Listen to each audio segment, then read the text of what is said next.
In San Francisco, the city has a new plan to clear a popular camping spot for the homeless. Crews have now placed huge boulders under the 101 interchange at Cesar Chavez. KPIX 5 reporter Susie Steimel tells us how that plan is working so far. Susie?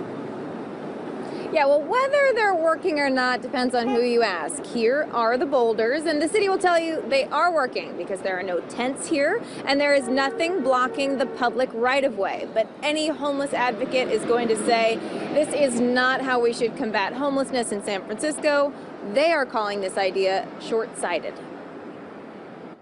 The boulders was an idea that we thought we'd try. Larry Stringer with San Francisco Department of Public Works is hoping these rocks will make this a hard place for the homeless to set up camp. This is an experiment. We're trying something different and kind of see what happens. Beneath 101 on the edge of Potrero Hill is the area known as the Hairball, because it's such a confusing exit for drivers. It's also been a popular place for the homeless to set up camp for decades.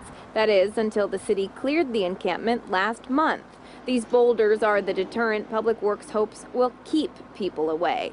It costs $10,000 to put them here. We would probably spend that in a day, definitely within a week, because of the amount of time that we were spending there cleaning up the encampments. It's just another do nothing type, response to homelessness. Jennifer Friedenbach with the Coalition on Homelessness says the city is missing the point with moves like this. I would say it's not a good use of city resources. She says it's yet another Band-Aid approach to a bigger problem. Many of the homeless displaced are still camping here, but Public Works argues something had to be done in the short term. We understand it's not their fault for being there.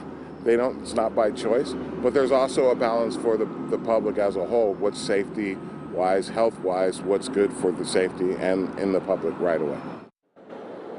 Out here live, this is another reason why homeless advocates say these boulders aren't making a difference, because the people who were camping just across the street have just now moved down the street. But the city does plan to put some boulders in place around this area, and they're hoping that will send a stronger message. Ken? Yeah, Susie, can we expect to see these big boulders used as deterrence elsewhere? Are they going to do this around the city? I asked the Public Works director deputy director that. He says they think this is a very specific solution to a very specific area. So just in this area for right now is what we should expect. All right, Susie Steimel live for us in San Francisco. Thanks, Susie.